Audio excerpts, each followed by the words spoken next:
Καλησπέρα και καλώς ήρθατε σε άλλη μια λέξη εκφραστικής ανάγνωσης για το 2024. Χάσαμε μερικές Κυριακές, τι να κάνουμε, σημαίνουν αυτά. Ξαναπιάνουμε όμως το νήμα και μιας και την εβδομάδα που μας πέρασε η Alice Munro, η νομπελίστα συγγραφέας, πέθανε, είπα να διαβάσω άλλο ένα από τα διηγήματά της. Είχαμε διαβάσει πριν από κάποια χρόνια και κάποιο άλλο. Σήμερα το Runaway. Carla heard the car coming before it topped the little rise in the road that around here they called a hill. It's her, she thought. Mrs. Jameson, Sylvia, home from her holiday in Greece. From the barn door, but far enough inside that she could not easily be seen, she watched the road where Mrs. Jameson would have to drive by, her place being half a mile farther along than Clark and Carla's. If it was somebody coming to see them, the car would be slowing down by now. But still, Carla hoped. Let it not be her. It was. Mrs. Jameson turned her head once, quickly. She had all she could do to maneuver her car through the ruts and puddles the rain had made in the gravel, but she didn't lift a hand off the wheel to wave. She didn't spot Carla. Carla got a glimpse of a tanned arm bare to the shoulder, hair bleached a lighter colour than it had been before, more white now than silver blonde, and an expression that was both exasperated and amused at her own exasperation, just the way Mrs. Jameson would look negotiating this road. When she turned her head, there was something like a bright flash of inquiry, of hopefulness, that made Carla shrink back. So. Maybe Clark didn't know yet. If he was sitting at the computer, he would have his back to the window and the road. But he would have to know before long. Mrs. Jameson might have to make another trip, for groceries perhaps. He might see her then. And after dark, the lights of her house would show. But this was July, and it didn't get dark till late. She might be so tired that she wouldn't bother with the lights. She might go to bed early. On the other hand, she might telephone. Any time now. Ο πεζές μόλις έκανε ένα τύχημα. Τέλος πάντων, συνεχίζουμε. This was a summer of rain and more rain. They heard it first thing in the morning, loud on the roof of the mobile home. The trails were deep in mud, the long grass soaking, leaves overhead sending down random showers even in those moments when there was no actual downpour from the sky. Carla wore a wide-brimmed old Australian felt hat every time she went outside and tucked her long, thick braid down her shirt. Nobody showed up for trail rides, even though Clark and Carla had gone around posting signs at all the campsites, in the cafes, and on the tourist office bulletin board, and anywhere else they could think of. Only a few pupils were coming for lessons, and those were regulars, not the batches of school children on vacation or the busloads from summer camps that had kept them going the summer before. And even the regulars took time off for holiday trips, or simply cancelled their lessons because of the weather. If they called too late, Clark charged them anyway. A couple of them had argued, and quit for good. There was still some income from the 3 horses that were boarded. Those 3, and the 4 of their own, were out in the field now, poking disconsolately in the grass under the trees.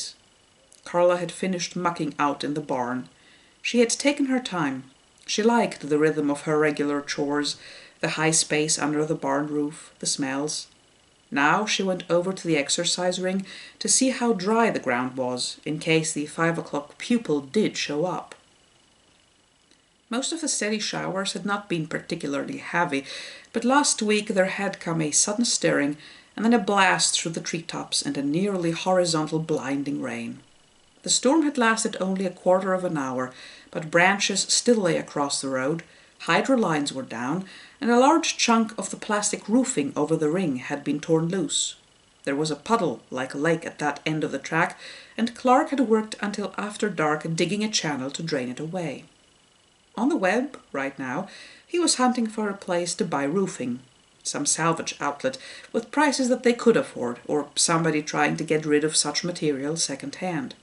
He would not go to High and Robert Buckley's building supply in town, which he called Highway Robbers Buggery Supply, because he owed them money and had had a fight with them. Clark often had fights, and not just with the people he owed money to.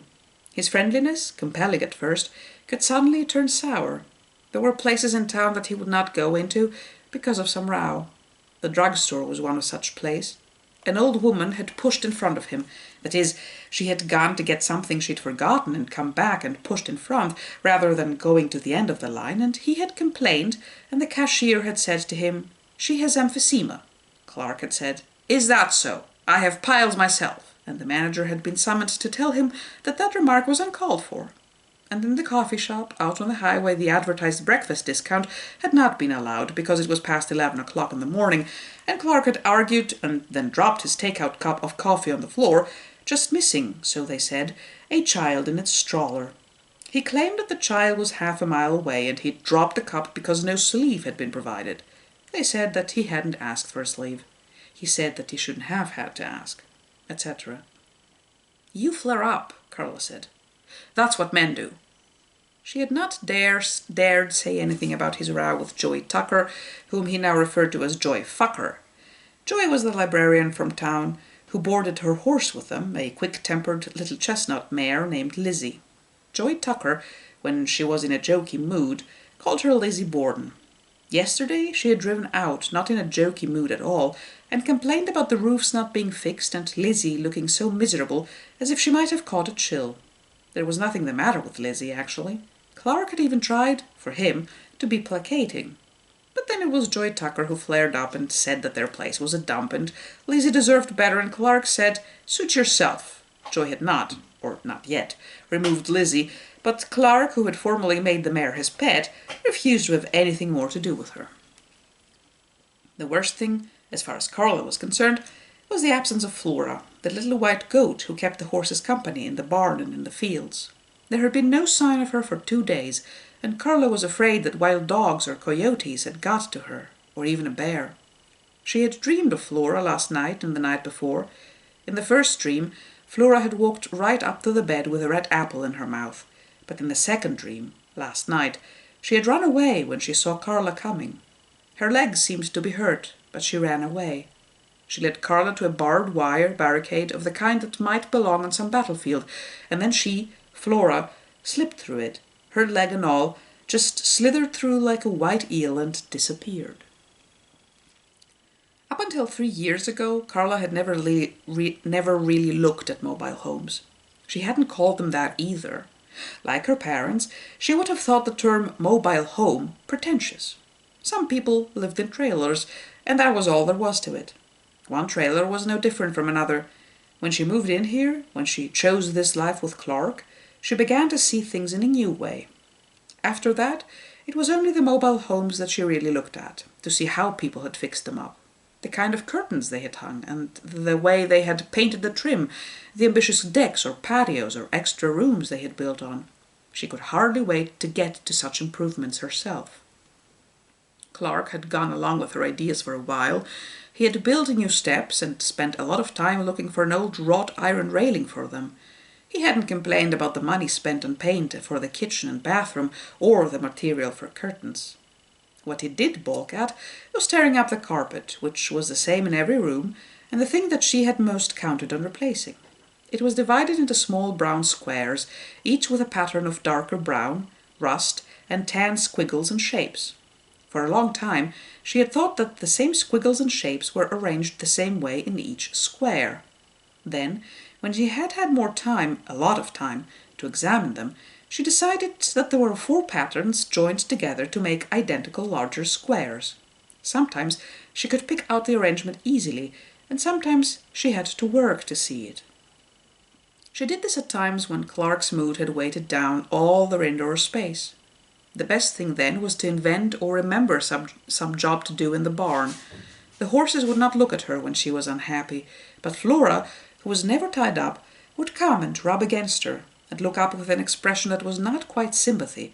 It was more like camaraderie mockery in her shimmering yellow-green eyes. Flora had been a half-grown kid when Clark brought her home from a farm where he'd gone to bargain for some horse tackle. He had heard that a goat was able to put horses at ease, and he wanted to try it. At first she had been Clark's pet entirely, following him everywhere, dancing for his attention. She was as quick and graceful and provocative as a kitten, and her resemblance to a guileless girl in love had made them both laugh. But as she grew older, she seemed to attach herself to Carla, and in this attachment she was suddenly much wiser, less skittish. She seemed capable instead of a subdued and ironic sort of humour. Carla's behaviour with the horses was tender and strict and rather maternal, but the comradeship with Flora was quite different. Flora allowed her no sense of superiority. "Still no sign of Flora?" she said as she pulled off her barn boots. Clark had posted a lost goat notice on the web. "Not so far," he said in a preoccupied but not unfriendly voice. He suggested, not for the first time, that Flora might have just gone off to find herself a billy. No word about Mrs. Jameson. Carla put the kettle on. Clark was humming to himself as he often did when he sat in front of the computer. Sometimes he talked back to it. Bullshit, he might say, replying to some challenge. He laughed occasionally, but rarely remembered what the joke was when she asked him afterward. Carla called, "Do you want tea?" And to her surprise he got up and came into the kitchen. "So," he said. "So, Carla." "What?" "So she phoned." "Who?" "Her Majesty, Queen Sylvia. She'd just go back." "I didn't hear the car." I didn't ask you if you did." "So what did she phone for?" "She wants you to go and help her straighten up the house. That's what she said. Tomorrow." "What did you tell her?" "I told her sure, but you'd better phone up and confirm." Carla said, "Why do I have to if you told her?" She poured their mugs of tea. "I cleaned up her house before she left. I don't see what there could be to do so soon. Maybe some coons got in and made a mess of it while she was gone. You never know. I don't have to phone her right this minute. I want to drink my tea and I want to take a shower. The sooner the better." Carla took her tea into the bathroom. "We have to go to the laundromat. When the towels dry out, they still smell moldy." "We're not changing the subject, Carla." Even after she'd got in the shower, he stood outside the door and called to her. "I am not going to let you off the hook, Carla." She thought he might still be standing there when she came out, but he was back at the computer. She dressed as if she were going to town. She hoped that if they could get out of there, go to the laundromat, get a takeout at the cappuccino place, they might be able to talk in a different way. Some release might be possible. She went into the living room with a brisk step and put her arms around him from behind. But as soon as she did that, a wave of grief swallowed her up. It must have been the heat of the shower, loosening her tears, and she bent over him, crumbling and crying. He took his hands off the keyboard, but sat still. "Just don't be mad at me," she said. "I'm not mad. I hate when you're like this, that's all." "I'm like this because you're mad." "Don't tell me what I am. You're choking me. Go and get control of yourself. Start supper." That was what she did. It was obvious by now that the 5 o'clock person wasn't coming. She got out the potatoes and started to peel them, but her tears would not stop.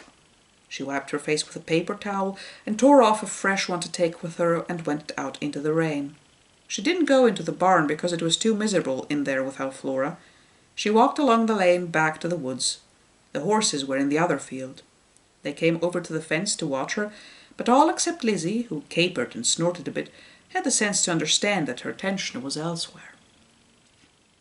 It had started when they read the obituary, Mr. Jameson's obituary, in the city paper. Until the year before, they had known the Jamesons only as neighbours who kept to themselves. She taught botany at the college 40 miles away, so she had to spend a good deal of her time on the road. He was a poet, but for a poet and for an old man, perhaps 20 years older than Mrs. Jameson, he was rugged and active.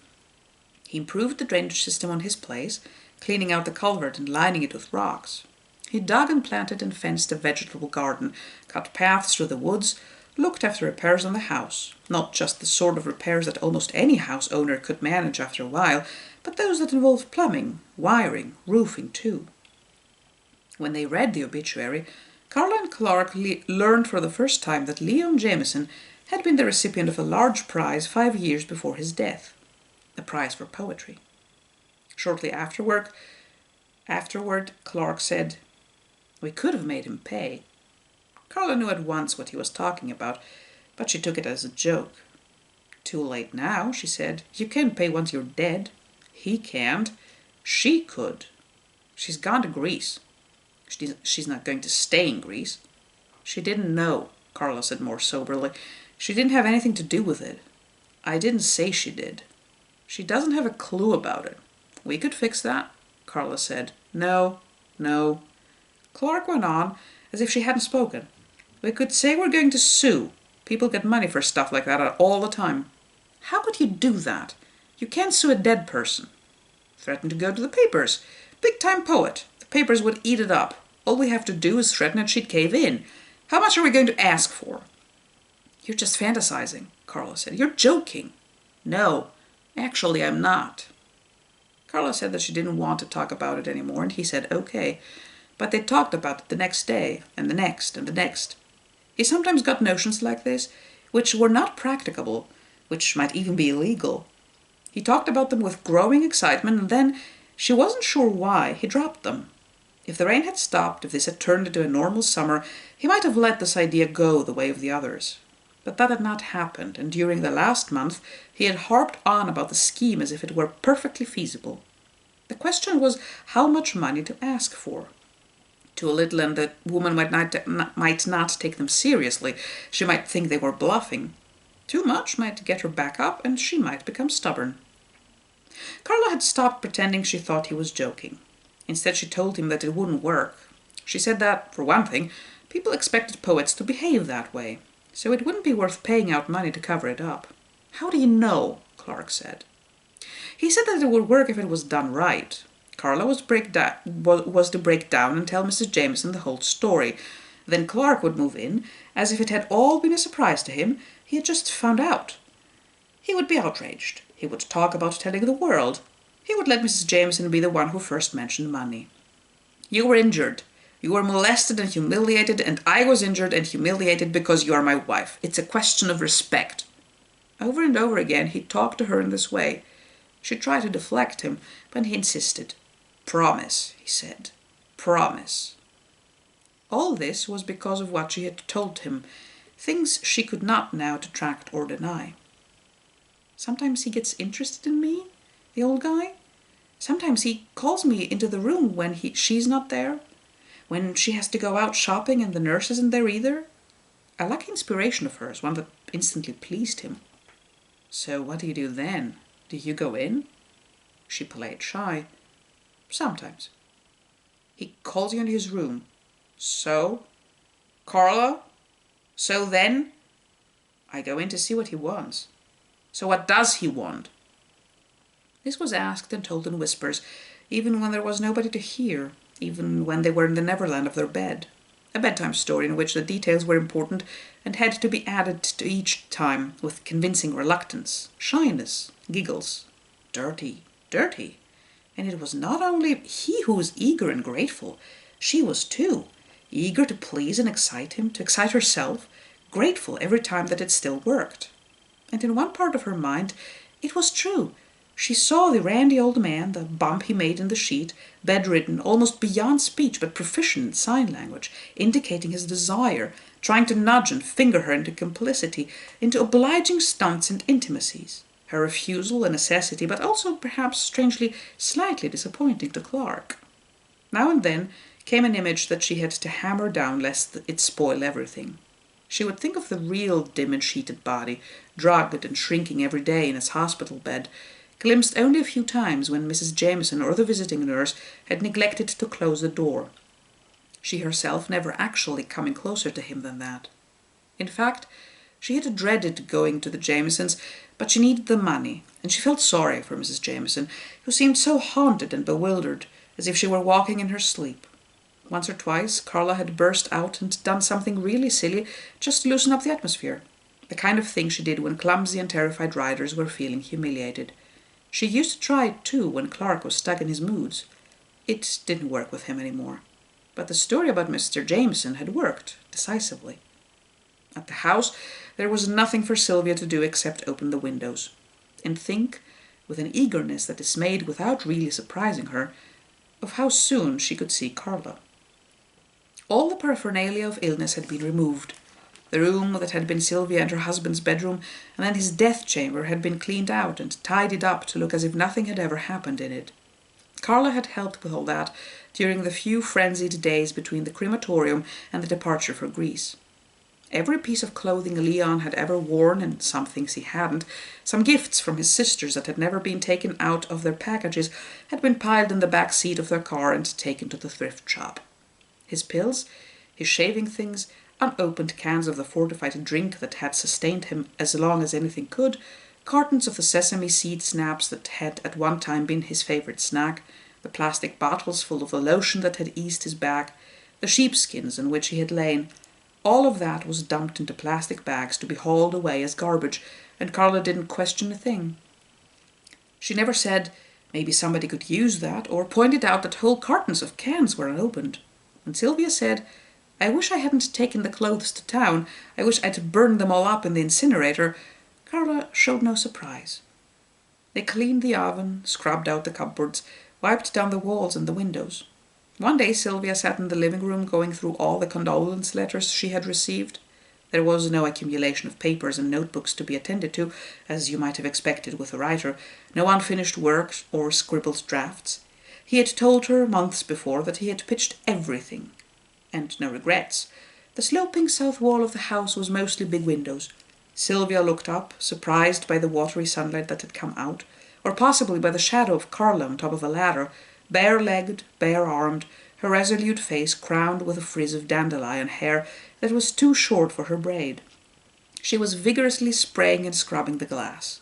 When she saw Sylvia looking at her, she stopped and flung out her arms as if she were splayed there, making a preposterous gargoyle-like face. They both began to laugh. Sylvia felt this laughter running through her like a sweet stream.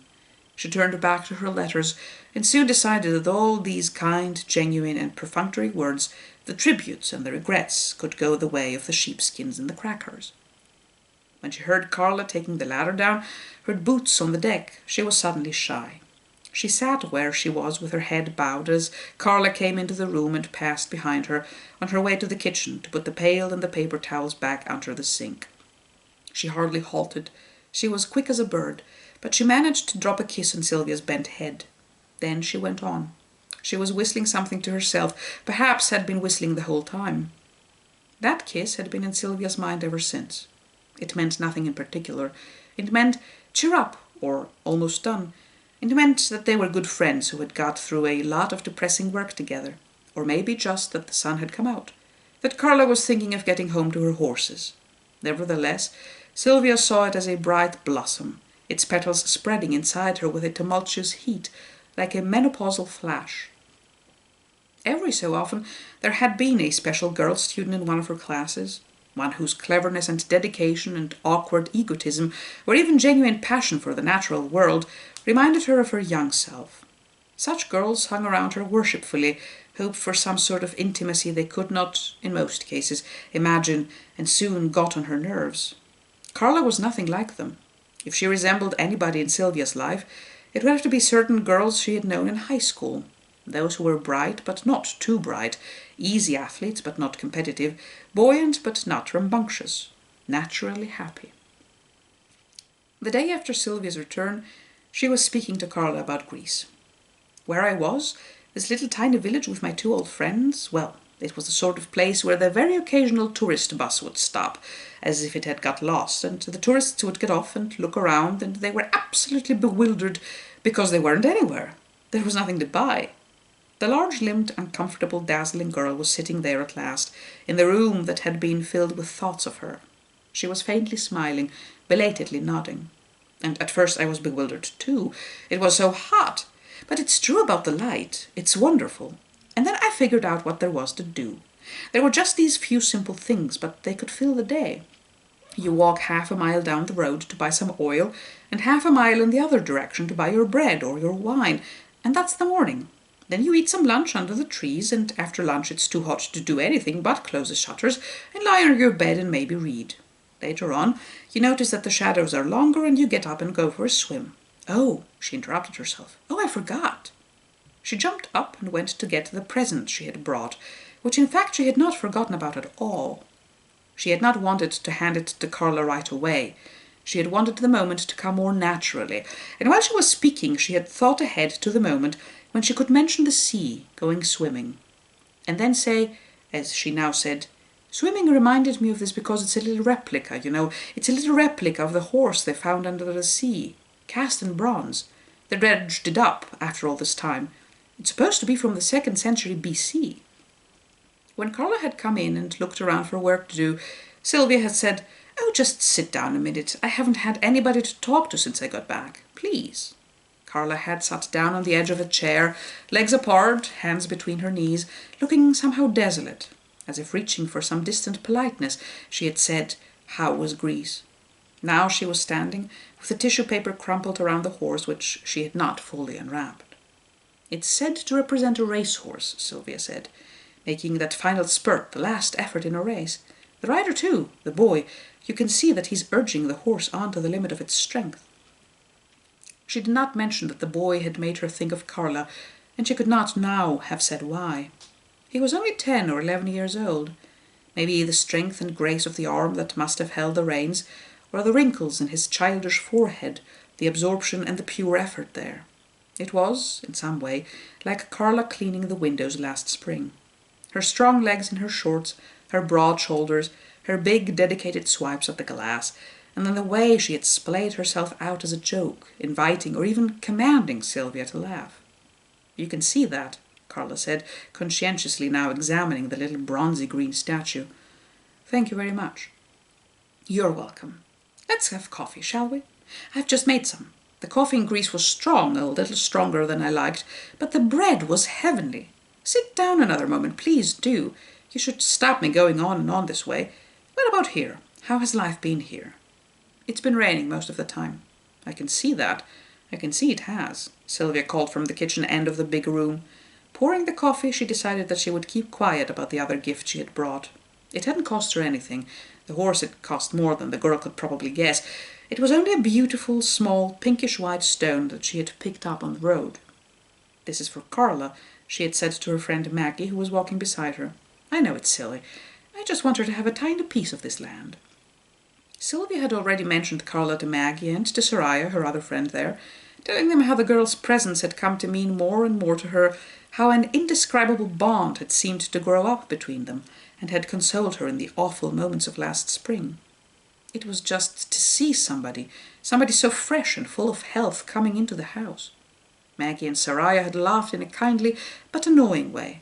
"There's always a girl," Soraya said with an indolent stretch of her heavy brown arms, and Maggie said, "We all come to it sometime. A crush on a girl." Sylvia was obscurely angered by that dated word, crush. "Maybe it's because Leon and I never had children," she said. "It's stupid, displaced maternal love." But the girl was not, today, anything like the Carla that Sylvia had been remembering, not at all the calm, bright spirit, the carefree and generous creature who had kept her company in Greece. She had been almost sullen about her gift, almost sullen as she reached out for her mug of coffee. "There was one thing I thought you would have liked a lot," Sylvia said energetically. "The goats. They were quite small even when they were full grown, some spotty and some white, and they were leaping around on the rocks just really like the spirits of the place." She laughed in an artificial way. She couldn't stop herself. "I wouldn't be surprised if they'd had wreaths on their horns. How is your little goat? I forget her name." Carla said, "Flora." "Flora. She's gone." "Gone? Did you sell her?" "She disappeared. We don't know where." "Oh, I'm sorry. I'm sorry, but isn't there a chance she'll turn up again?" No answer. Sylvia looked directly at the girl, something that up to now she had not quite been able to do. She saw that her eyes were full of tears, her face blotchy, in fact it seemed grubby, and that she was bloated with distress. Carla didn't do anything to avoid Sylvia's look. She drew her lips tight over her teeth, and shut her eyes and rocked back and forth, as if in a soundless howl, and then, shockingly, she did howl. She howled and wept and gulped for air, and tears ran down her cheeks and snot out of her nostrils, and she began to look around wildly for something to wipe with. Sylvia ran and got handfuls of Kleenex. "Don't worry. Here you are, here. You're all right," she said, thinking that maybe she should take the girl in her arms. But she had not the least wish to do that, and it might make things worse. The girl might feel how little Sylvia wanted to do that, how appalled she was, in fact, by this fit. Carla said something, said the same thing again. "Awful," she said. "Awful." "No, it's not. We all have to cry sometimes. It's all right. Don't worry. It's awful." And Sylvia could not help feeling that, with every moment of this show of misery, the girl made herself more ordinary, more like one of those saggy students in her, Sylvia's, office. Some of them cried about the remarks, but that was often tactical, a brief, unconvincing bit of whimpering. The less frequent, real watermarks always turned out to have something to do with a love affair, or their parents, or a pregnancy. "It's not about your goat, is it?" "No, no." "Then what is it?" Carla said. "I can't stand it any more." What could she not stand? It turned out to be the husband. He was mad at her all the time.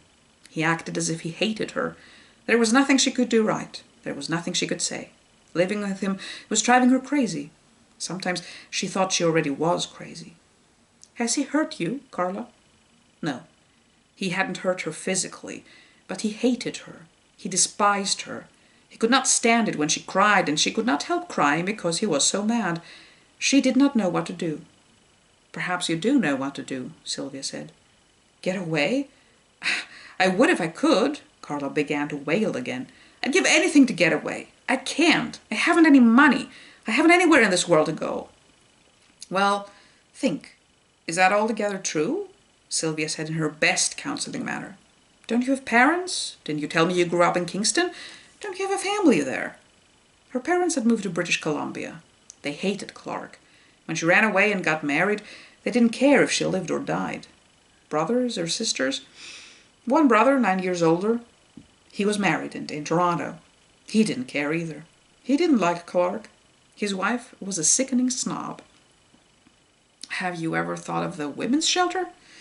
They don't want you there unless you've been beaten up, and everybody would find out, and it would be bad for our business." Sylvia smiled gently. "Is this a time to think about that?" But Carla actually laughed. "I know," she said. "I'm insane."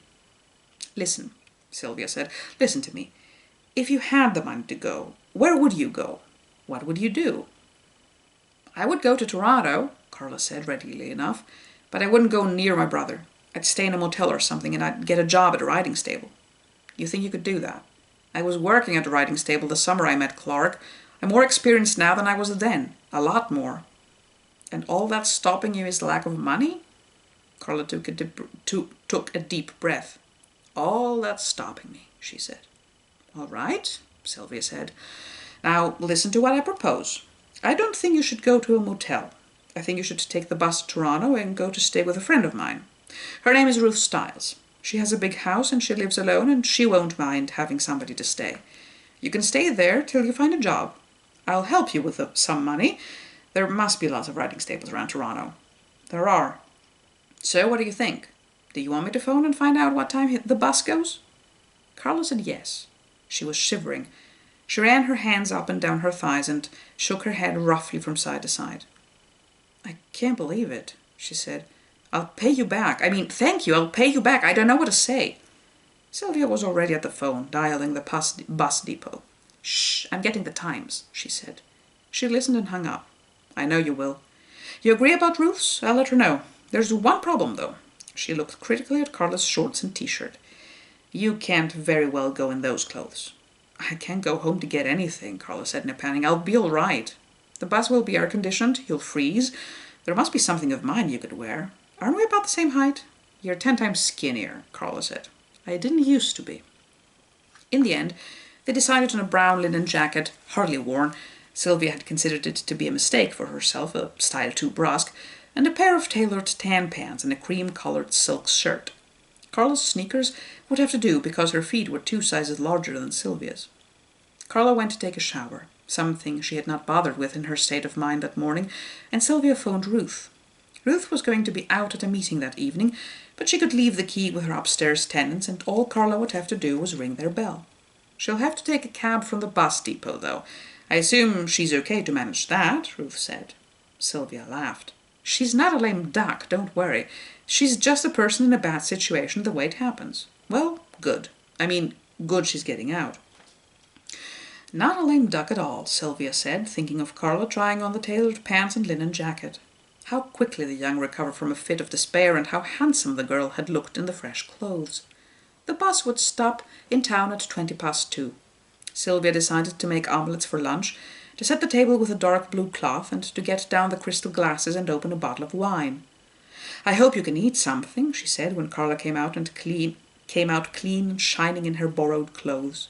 Her softly freckled skin was flushed from the shower, and her hair was damp and darkened, out of its braid, the sweet frizz now flat against her head. She said that she was hungry, but when she tried to get a forkful of the omelette to her mouth, her trembling hands made it impossible. I don't know why I'm shaking like this, she said. I must be excited. I never knew it would be this easy. It's very sudden, Sylvia said judiciously. Probably it doesn't seem quite real. It does, though. Everything now seems really real. It's like the time before. That's when I was in a daze. Maybe when you make up your mind to something, when you really make up your mind, that's how it is. Or that's how it should be. Easy. If you've got a friend, Carla said with a self-conscious smile and a flush spreading over her forehead. If you've got a true friend. I mean, like you. She laid down the knife and fork and raised her wine glass with both hands. Drinking to a true friend, she said uncomfortably. I probably shouldn't even take a sip, but I will. Me too, Sylvia said with a pretense of gaiety, but she spoiled the moment by saying, Are you going to phone him, or what? He'll have to know. At least he'll have to know where you are by the time he'd be expecting you home. Not the phone, Carla said, alarmed. I can't do it. Maybe if you... No, Sylvia said. No. No, that's stupid of me. I shouldn't have said that. It's just hard to think straight. What I maybe should do is put a note in the mailbox. But I don't want him to get it too soon. I don't want us to even drive past there when we're going into town. I want to go the back way. So if I write it, could you maybe slip it in the box when you come back? Sylvia agreed to this, seeing no good alternative. She brought pen and paper and poured a little more wine. Carla sat thinking, then wrote a few words. I have gone away. I will be all right. These were the words that Sylvia read when she unfolded the paper on her way back from the bus station. She was sure that Carla knew right from right. It was just that she had been talking about writing a note, and she was in a state of exalted confusion. More confusion, perhaps, than Sylvia had realized. The wine had brought out a stream of talk, but it did not seem to be accompanied by any particular grief or upset. She had talked about the horse barn where she had worked when she was 18 and just out of high school. That was where she had met Clark. Her parents had wanted her to go to college, and she had agreed, as long as she could choose to be a veterinarian. She had been one of those dorky girls in high school, one of those girls they made rotten jokes about, but she didn't care. All she really wanted, and had wanted all her life, was to work with animals and live in the country. Clark was the best riding teacher they had, and good-looking too. Scads of women were after him. They would take up riding just to get him as their teacher. She had teased him about this, and at first he seemed to like it, but then he got annoyed. She tried to make up for it by getting him talking about his dream, his plan, really, to have a riding school, a horse stable, someplace out in the country. One day she came into work and saw him hanging up his saddle and realized that she had fallen in love with him. Maybe it was just sex. It was probably just sex. When fall came and she was supposed to leave for college, she refused to go. She said she needed a year off. Clark was very smart, but he hadn't waited even to finish high school, and he had altogether lost touch with his family. He thought families were like a poison in your blood. He had been an attendant in a mental hospital, a disc jockey on a radio station in Lethbridge, Alberta, a member of a road crew near Thunder Bay, an apprentice barber, a salesman in an army surplus store. And those were only the jobs he had told her about. She had nicknamed him Gypsy Rover because of the song, an old song her mother used to sing, and she took to singing it around the house all the time till her mother knew something was up. Last night she slept on a goose feather bed with silken sheets for cover. Tonight she'll sleep on the cold, cold ground beside her gypsy lover. Her mother had said, He'll break your heart, that's a sure thing. Her stepfather, who was an engineer, did not even grant Clark that much power. A loser, he called him. A drifter. He said this as if Clark were a bug he could just whisk off his clothes. Carla said, "Does a drifter save up enough money to buy a farm, which, by the way, he has done?" He said, "I'm not about to argue with you." She was not his daughter anyway, he added, as if that were the clincher. So, naturally, Carla had to run away with him. The way her parents behaved, though practically guaranteeing it. "Will you get in touch with your parents after you're settled?" Sylvia asked. "In Toronto?" Carla raised her eyebrows, pulled in her cheeks, and made a saucy "oh" of her mouth. She said, "Nope. Definitely a little bit drunk." Back home, having left the note in the mailbox, Sylvia cleaned up the dishes that were still on the table, washed and polished the omelette pan, threw the blue napkins and tablecloth in the laundry basket, and opened the windows. She did this with a confusing sense of regret and irritation. She had put out a fresh cake of apple-scented soap for the girls' shower, and the smell of it lingered in the house, as it had in the air of the car. Sometime in the last hour or so the rain had stopped. She could not stay still, so she went for a walk along the path that Leon had cleared.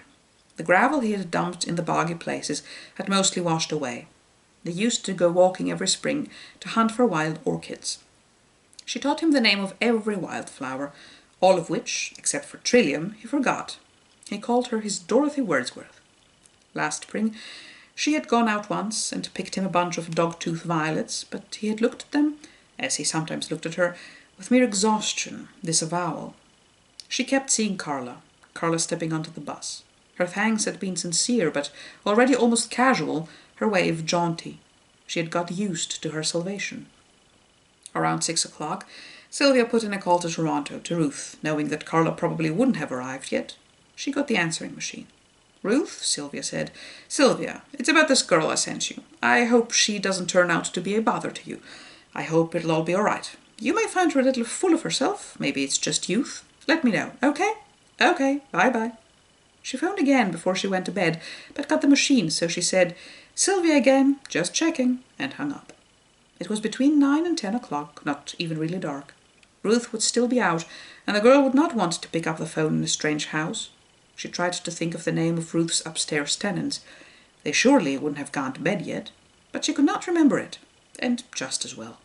Phoning them would have been going too far. She got into bed, but it was impossible, so she took a light quilt and went out to the living room and lay down on the sofa, where she had slept for the last 3 months of Leon's life. She did not think it likely that she would get to sleep there either. There were no curtains on the huge south windows, and she could tell by the sky that the moon had risen, though she could not see it. The next thing she knew, she was on a bus somewhere, in Greece, with a lot of people she did not know, and the engine of the bus was making an alarming knocking sound. She woke to find that the knocking was at her front door. Carla? Carla had kept her head down until the bus was clear of town. The windows were tinted, nobody could see in, but she had to guard herself against seeing out, lest Clark appear. Coming out of a store or waiting to cross the street, ignorant of her abandonment, thinking this an ordinary afternoon.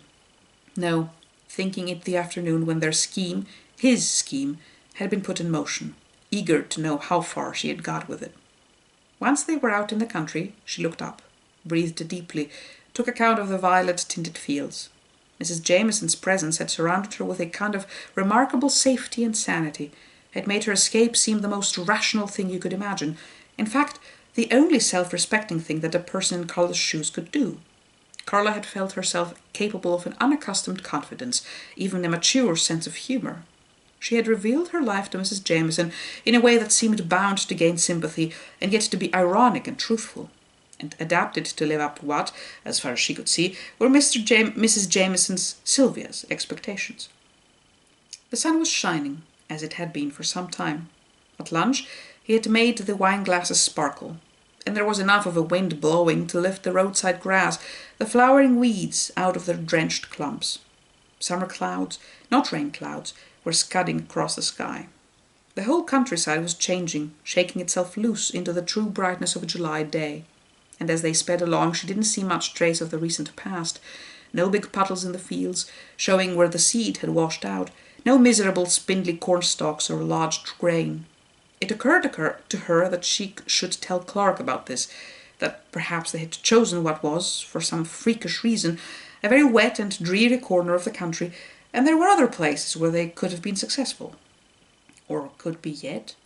Then it came to her, of course, that she would not be telling Clark anything. Never again. She would not be concerned about what happened to him or to the horses. If by any chance Flora came back, she would not hear about it.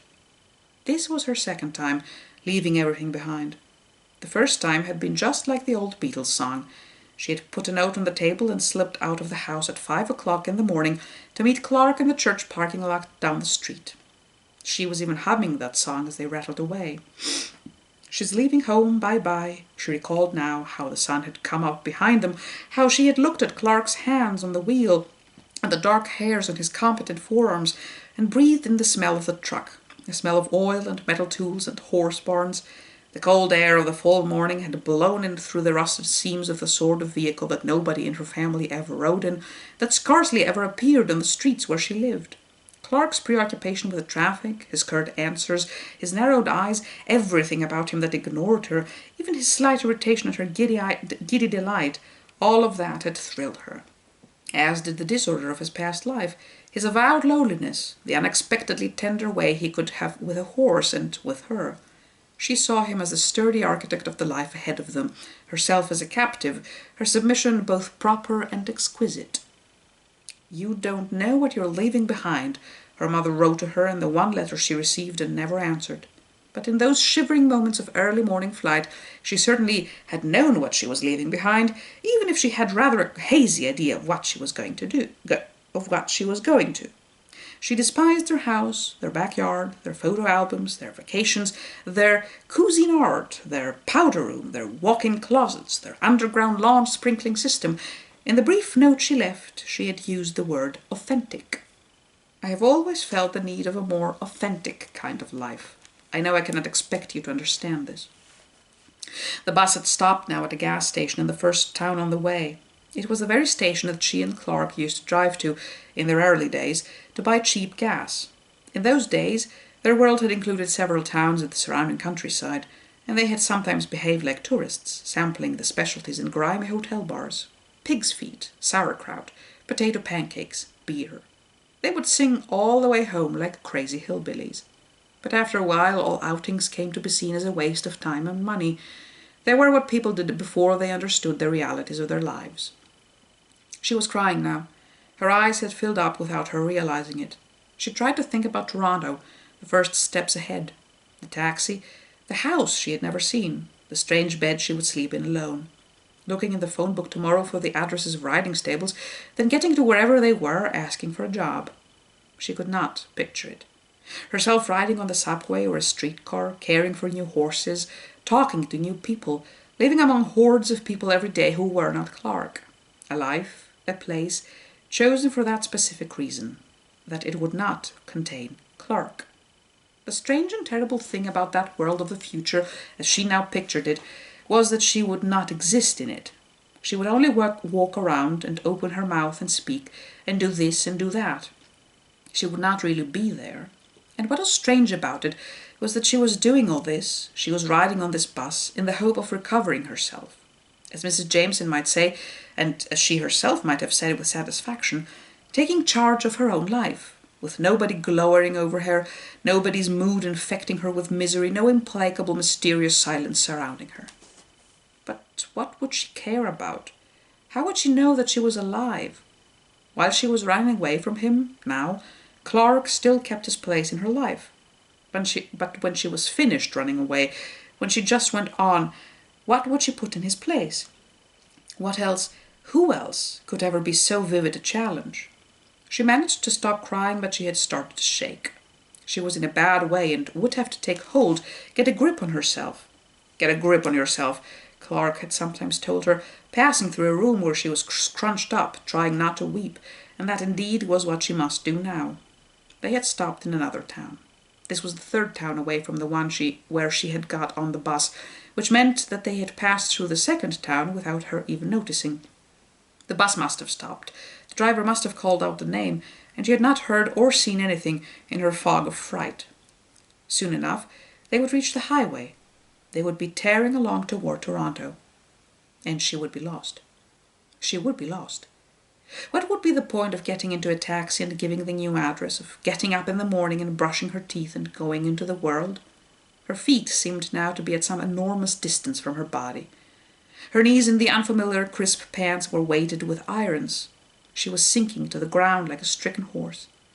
Already the bus had loaded on the few passengers and parcels that had been waiting in this town.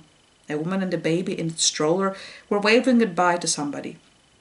The building behind them, the cafe that served as a bus stop, was also in motion. A liquefying wave passed through the bricks and windows as if they were about to dissolve. In peril, Carla pulled her huge body, her iron limbs forward. She stumbled. She cried out, "Let me off!" The driver braked. He called back irritably, "I thought you were going to Toronto." People gave her casually curious looks. No one seemed to understand that she was in anguish. "I have to get off here." "There's a washroom in the back." No, I have to get off." "I'm not waiting, you understand that. You've got luggage underneath?" "No, yes, no luggage." A voice in the bus said, "Claustrophobia, that's what's the matter with her." "You sick?" the driver said. No, I just want off." Okay, fine by me." "Come and get me, please, come and get me." "I will." The door was not locked, and it occurred to Sylvia that she should be locking it now, not opening it, but it was too late. She had it open, and nobody there. Yet she was sure that the knocking had been real. She closed the door, and this time she locked it. There was a playful sound, a tinkling, tapping sound, coming from the wall of windows. She switched the light on, but saw nothing there, and switched it off again. Some animal, maybe a squirrel? The French doors leading to the patio had not been locked either, not even really closed, since she had left them open an inch or so to air the house. She started to close them, and then somebody laughed, close by, close enough to be in the room with her. "It's me," the man said. "Did I scare you?" He was pressed against the glass of the door. He was right beside her. "It's Clark," he said. "Clark from down the road." She was not going to ask him in, but she was afraid to shut the door in his face. He might grab it before she could get it closed. She didn't want to turn on the light either. She slept in a t-shirt. She should have pulled the quilt from the sofa and wrapped it around herself, but it was too late now. "Did you want to get dressed?" he said. "What I got in here could be the very things you need." He had a shopping bag in his hand. He thrust it at her, but did not try to move forward with it. "What?" she said in a choppy voice. "Look and see. It's not a bomb. There, take it." She felt inside the bag, not looking. Something soft. And then she recognized the buttons of the jacket, the silk of the shirt, the belt and the pants. "Just thought you'd better have them back," he said. "They're yours, aren't they?" She tightened her jaw so that her teeth would not chatter. A fearful dryness had attacked her mouth and throat. "I understood they were yours," he said. Her tongue moved like a wad of wool. She forced herself to say, "Where's Carla?" "You mean my wife, Carla?" Now she could see his face more clearly. She could see how he was enjoying himself.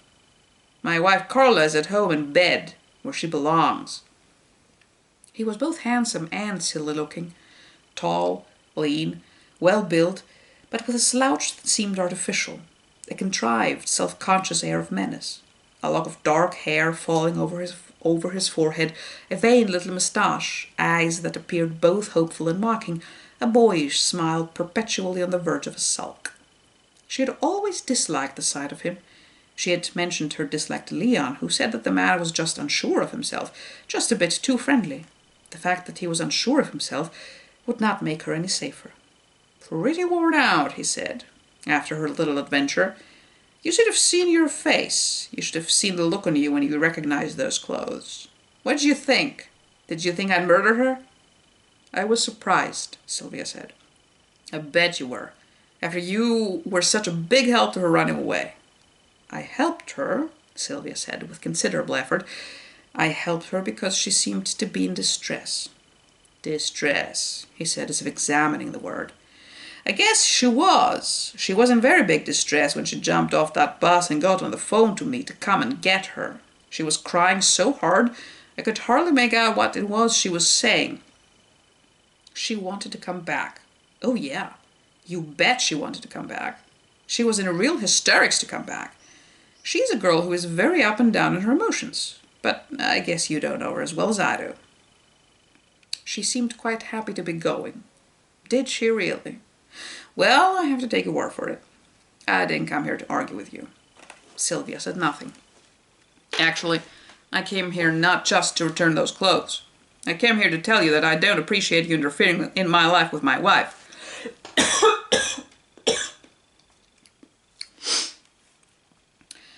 She's a human being, Sylvia said, though she knew that it would be better if she could keep quiet.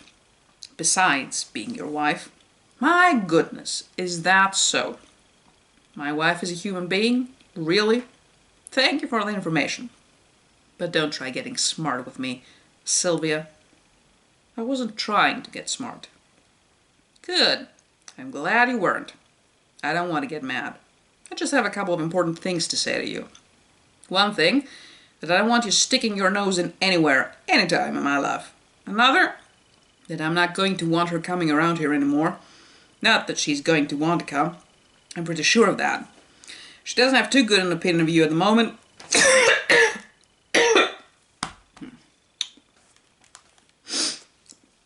And it's time that you learned how to clean your own house. Now, he said. Now, has that sunk in? Quite sufficiently. Oh, I really hope it has. I hope so. Sylvia said, yes. And you know what else I think? What? I think you owe me something. What? I think you owe me an apology. Sylvia said, all right. If you think so, I'm sorry. He shifted, perhaps just to put out his hand, and with a movement of his body she shrieked. He laughed. He put his hand on the door frame to make sure she didn't close it. What's that? What's that? He said, as if she were trying out a trick and it would not work. But then he caught sight of something reflected in the window, and he snapped around to look. Not far from the house was a wide, shallow patch of land that often filled up with night fog at this time of year. The fog was there tonight, had been there all this while, but now the fog had changed. It had thickened, taken on a separate shape, transformed itself into something spiky and radiant. First, a live dandelion ball, tumbling forward, then it condensed itself into an unearthly sort of animal, pure, white, hell-bent, something like a giant unicorn rushing at them. Jesus Christ, Clark said softly. He grabbed hold of Sylvia's shoulder. This touch did not alarm her at all. She accepted it with the knowledge that he did either to protect her or to reassure himself. Then the vision exploded. Out of the fog and out of the magnifying light, now revealed to be that of a car travelling along this back road, probably in search of a place to park, out of this appeared a white goat. A little dancing white goat, hardly bigger than a sheepdog. Clark let go. He said, "Where the Christ did you come from?" "It's your goat," Sylvia said. "Isn't it your goat?" "Flora," he said. "Flora." The goat had stopped a yard or so away from them, had turned shy and hung her head. "Flora," Clark said, "where the hell did you come from? You scared the shit out of us." Us. Flora came closer, but still did not look up. She butted against Clark's legs. "God-damn stupid animal," he said shakily. "She was lost," Sylvia said. "Yeah, she was. Never thought we'd see her again, actually." Flora looked up. The moonlight caught a glitter in her eyes. "Scared the shit out of us," Clark said to her. "We thought you were a ghost." "It was the effect of the fog," Sylvia said. She stepped out of the door now, onto the patio. Quite safe. Yeah. Then the lights of that car. "Like an apparition," he said, recovering, and pleased that he had thought of this description. "Yes. The goat from outer space. That's what you are. You're a goddamn goat from outer space," he said, patting Flora. But when Sylvia put out her hand to do the same, Flora immediately lowered her head as if preparing to butt. "Goats are unpredictable," Clark said. "They can seem tame, but they're not really. Not after they grow up. Is she grown up? She looks so small.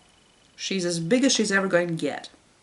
They stood looking down at the goat, as if hoping that she would provide them with more conversation, but she apparently was not going to. From this moment, they could go neither forward nor back. Sylvia believed that she might have seen a shadow of regret in his eyes that this was so, but he acknowledged it. He said, "It's late." "I guess it is," Sylvia said, just as if this had been an ordinary visit. "Okay, Flora, time for us to go home." "I'll make other arrangements for help if I need it," she said. "I probably won't need it now anyway," she added lightly. "I'll stay out of your hair." "Sure," he said. "You'd better get inside. You'll get cold." "Good night," she said. "Good night, Flora." The phone rang then. "Excuse me. Good night." It was Ruth. "Ah," Sylvia said. "A change in plans." She did not sleep, thinking of the little goat, whose appearance out of the fog seemed to her more and more magical. She even wondered if, possibly, Leon could have had something to do with it. If she were a poet, she would write a poem about something like this. But in her experience, the subjects that she thought a poet would write about had not appealed to Leon, who had been, the real thing. Carla had not heard Clark go out, but she woke when he came in. He told her that he had just been checking around the barn. "A car went along the road a while ago, and I wondered what it was doing here. I couldn't get back to sleep till I went out and checked whether everything was okay." "So was it?" "Far as I could see. And then while I was up," he said, "I thought I might as well pay a visit up the road. I took the clothes back." Carla sat up in bed. "You didn't wake her up?" "She woke up. It was okay. We had a little talk." "Oh, it was okay. You didn't mention any of that stuff, did you?" "I didn't mention it." "It really was all made up. It really was. You have to believe me. It was all a lie." "Okay." "You have to believe me." "Then I believe you. I made it all up." "Okay." He got into bed. "Did you get your feet wet?" she said. "Haven't you?" He turned to her. "Come here," she said. "When I read your note, it was just like I went hollow inside. It's true. I felt like I didn't have anything left in me." The bright weather had continued. On the streets, in the stores, in the post office, people greeted each other by saying that summer had finally arrived. The pasture grass and even the poor beaten crops lifted up their heads. The puddles dried up, the mud turned to dust. A light warm wind blew and everybody felt like doing things again. The phone rang. Inquiries about trail rides, about riding lessons. Summer camps cancelled their trips to museums and minivans drew up, loaded with restless children. The horses pranced along the fences, freed from their blankets. Clark had managed to get hold of a piece of roofing at a good price. He had spent the whole first day after Runaway Day, that was how they referred to Carla's bus trip, fixing the roof of the exercise ring. For a couple of days, as they went about their chores, he and Carla would wave at each other. If she happened to pass close to him and there was nobody else around, Carla might kiss his shoulder through the light material of his summer shirt. "If you ever try to run away on me again, I'll tan your hide," he said to her, and she said, "Who are you now, Clint Eastwood?" Then she said, "Would you?" "What?" "Tan my hide." "Damn right." Birds were everywhere. Red-winged blackbirds, robins, a pair of doves that sang at daybreak. Lots of crows and gulls on reconnoitering missions from the lake, and big turkey buzzards that sat in the branches of a dead oak about half a mile away, at the edge of the woods. At first they just sat there, drying out their voluminous wings, lifting themselves occasionally for a trial flight, flapping around a bit, then composing themselves to let the sun and the warm air do their work. In a day or so they were restored, flying high, circling and dropping to earth, disappearing over the woods, coming back to rest in the familiar bear tree. Lizzie Borden's owner, Joey Tucker, showed up again, tanned and friendly. She had got sick of the rain and gone off on her holidays to hike in the Rocky Mountains. Now she was back. Perfect timing. She and Clark treated each other warily at first, but they were soon joking as if nothing had happened. "Lizzie looks to be in good shape," she said. "But where's her little friend?" "Gone," said Clark. "Maybe she took off to the Rocky Mountains. Lots of wild goats out there, with fantastic horns. So I hear." For 3 or 4 days they had been too busy to go down and look in the mailbox. When Carla opened it, she found the phone bill, a promise that if they subscribed to a certain magazine they could win $1 million, and Mrs. Jameson's letter. "My dear Carla, I have been thinking about the rather dramatic events of the last few days, and I find myself talking to myself, but really to you, so often that I thought I must speak to you, even if, the best way I can do now, only in letter. And don't worry, you do not have to answer me." Mrs. Jameson went on to say that she was afraid she had involved herself too closely in Carla's life, and had made the mistake of thinking somehow that Carla's freedom and happiness were the same thing. All she cared for was Carla's happiness, and she saw now that she, Carla, had found that in her marriage. All she could hope was that perhaps Carla's flight and turbulent emotions had brought her true feelings to the surface, and perhaps a recognition in her husband of his true feelings as well. She said that she would perfectly understand if Carla wished to avoid her in the future, and that she would always be grateful for Carla's presence in her life during such a difficult time. The strangest and most wonderful thing in this whole string of events seems to me the reappearance of Flora. In fact, it seems rather like a miracle. Where had she been all that time, and why did she choose just that moment to reappear? I am sure your husband has described it to you. We were talking at the patio door, and I, facing out, was the first to see this white something descending on us out of the night. Of course it was the effect of the ground fog, but truly terrifying. I think I shrieked out loud. I had never in my life felt such bewitchment in the true sense. I suppose I should be honest and say fear. There we were, two adults, frozen, and then out of the fog comes a lost Flora. There has to be something special about this.